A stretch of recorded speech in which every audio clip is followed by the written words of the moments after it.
Salutations, chers amis. Je présente à votre attention les dysfonctionnements et pannes les plus courants qui surviennent sur le Hyundai Santa Fe.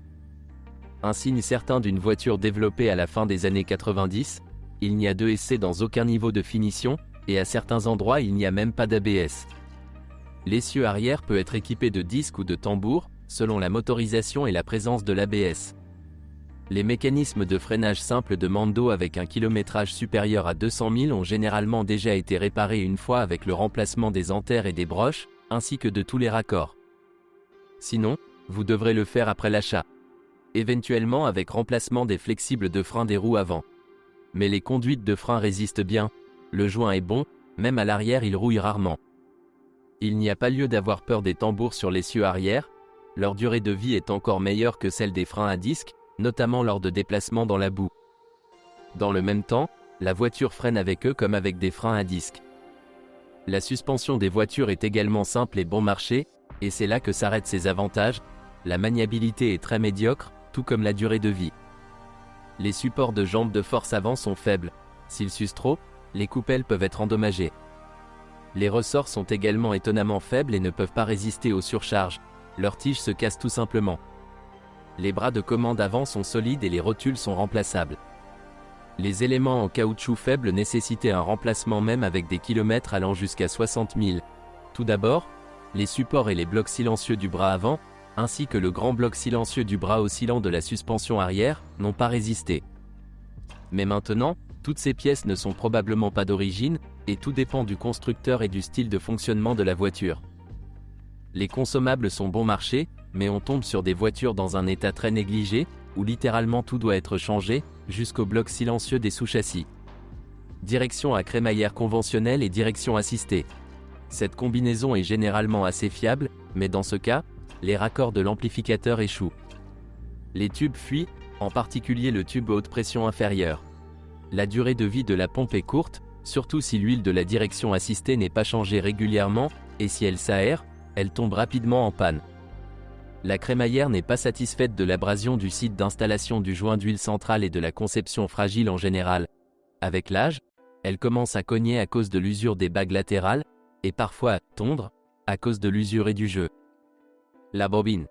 Lorsque les voitures ont plus de 200 miles au compteur, les chances de faire réparer les supports sont assez élevées, et il y a de moins en moins de supports usagés à remplacer, vous devrez donc très probablement les réparer. Passant à la transmission, il convient de noter que le problème traditionnel de toutes les voitures Hyundai des années 2000 concerne les connexions cannelées. Les voitures à traction avant en ont également suffisamment, car les cannelures d'entraînement peuvent être endommagées de n'importe quel côté. Par exemple, les cannelures du joint homocinétique dans le moyeu sont également sujettes à la corrosion et à l'usure. La plupart du temps, la partie interne est endommagée, mais parfois les maillons externes des joints cannelés sont cassés et coupés. Dans les voitures à traction intégrale, le nombre de points problématiques augmente sensiblement, mais comme la transmission est une transmission intégrale permanente, les joints homocinétiques avant des voitures équipées d'un moteur 2.7 sont encore moins chargés que dans les voitures équipées d'un moteur 2.4 et d'un moteur 2.4. Roue motrice, et ils causent moins de problèmes. Cependant, tout le couple de la transmission trouve rapidement le maillon faible, l'arbre creux de la boîte de transfert. Les cannelures côté boîte de vitesse sont progressivement léchées et tournées. La raison, comme d'habitude, est la corrosion et le stress. Mais une voiture économique nécessite des solutions économiques, c'est pourquoi on utilise la découpe d'une rainure pour un anneau de fixation de l'autre côté, le soudage avec fraisage et d'autres méthodes traditionnelles. Malheureusement, retirer la boîte de transfert n'est pas l'opération la plus simple, vous ne pourrez donc pas vérifier directement l'arbre, mais certaines conclusions peuvent être tirées du jeu et des taches de rouille à la jonction de la boîte de vitesse et de la boîte de transfert. La boîte de transfert elle-même de Steyr-Puch est assez solide, le différentiel est fiable, les roulements durent honnêtement 200 000 ou plus, à moins, bien sûr, que l'huile ne fuit. La boîte de vitesse angulaire et l'accouplement des machines équipées d'un moteur 3.5 sont déjà fabriqués sur les unités Mitsubishi et Borg-Warner. Cette version de la transmission n'a pas de problème de cannelure, puisqu'elle est considérablement renforcée, mais les performances de conduite et la capacité de cross-country se sont plutôt détériorées.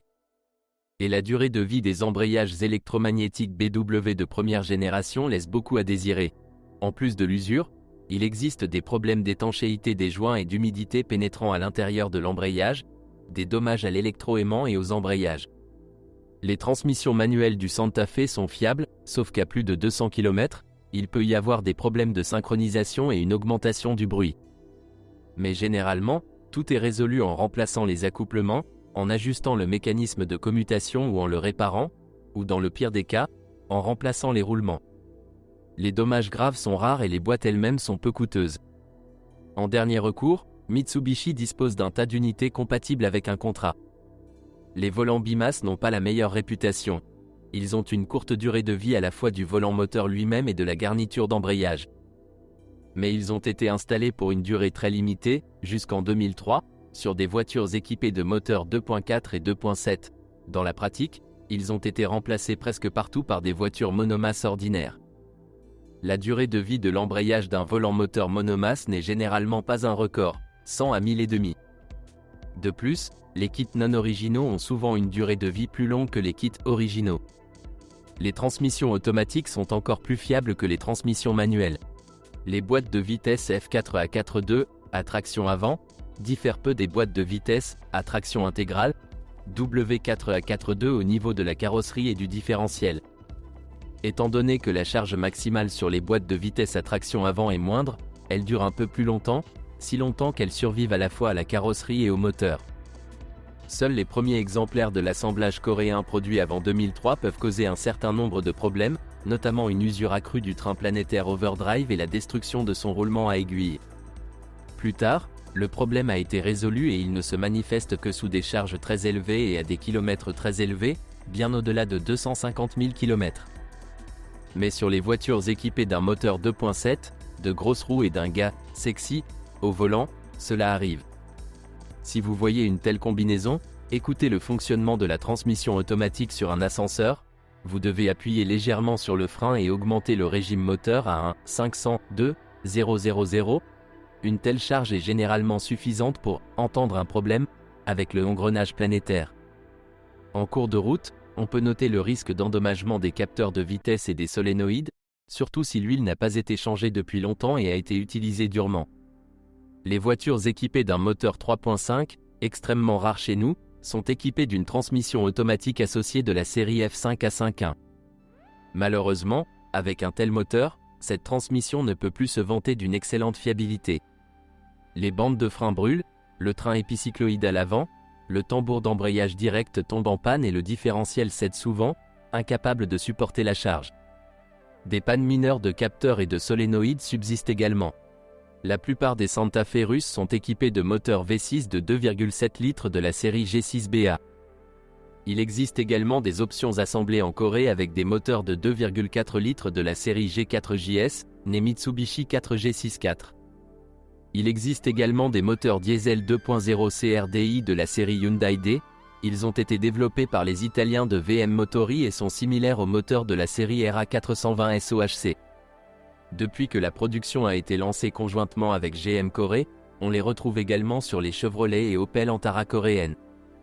Il est très rare de trouver des voitures équipées d'un V6 3.5, ce sont d'anciens moteurs de la série G6AU, appartenant à la famille Sigma, ils sont presque entièrement similaires aux Mitsubishi japonais. Le point faible de tous les moteurs réside dans les capteurs de mauvaise qualité, en particulier les sondes lambda, et dans la faiblesse du câblage sous le capot avec les capteurs. Dans le même temps, le système de contrôle du moteur est simple et direct, ne suit pas les pannes et tuera facilement le moteur si un capteur tombe en panne et tire de fausses conclusions. Les réservoirs d'essence qui fuient, qui ont tendance à accumuler de la saleté et de la rouille, ainsi que les pompes à carburant qui tombent en panne prématurément, causent également des problèmes. Les composants délicats du système de refroidissement ne tolèrent pas l'augmentation de la pression dans la structure et les réactifs sur les routes, ils gonflent, fuient et perdent leur nid d'abeilles. En général, vous devrez prendre sérieusement soin de la voiture, et bien que le prix des pièces détachées soit bas, vous devrez les acheter souvent, et de préférence neuves. Le moteur 2.7 le plus courant est l'un des plus fiables de Hyundai. Il s'agit d'un moteur G6BA, qui appartient à la famille Delta II, développé indépendamment par les Coréens, et n'est pas une version sous licence des moteurs japonais. Le bloc est en aluminium, l'entraînement de distribution se fait par courroie, mais les arbres de la culasse sont reliés entre eux par des chaînes, ce qui confère au moteur un son dur caractéristique. Le problème le plus grave est le tendeur de courroie hydraulique, peu performant. En hiver, tout bruit parasite après un long démarrage à froid est préoccupant, et il vaut mieux oublier le démarrage par câble ou par poussoir. Il arrive également que les clapets du collecteur d'admission tombent et se coincent sous les soupapes. Eh bien, la consommation de carburant de ces moteurs est inférieure à 20 litres en mode ville. Mais l'unité est vraiment très fiable. Avec n'importe quelle charge, avec n'importe quel carburant, elle peut fonctionner pendant des décennies, tolère facilement une légère surchauffe et de longs intervalles de vidange d'huile. Au-delà de 300, l'appétit pour le pétrole commence à croître, mais la ressource restante en capital est généralement suffisante pour atteindre 400, voire plus. Et bonne nouvelle pour les amateurs d'OHB, il peut être placé ici de manière relativement indolore, précisément en raison de sa résistance innée à la chaleur. Les moteurs 2.4 de la série Sirius G4JS, comme déjà mentionné, tirent leurs origines du 4G64 japonais. Le problème principal est le même que celui du géniteur.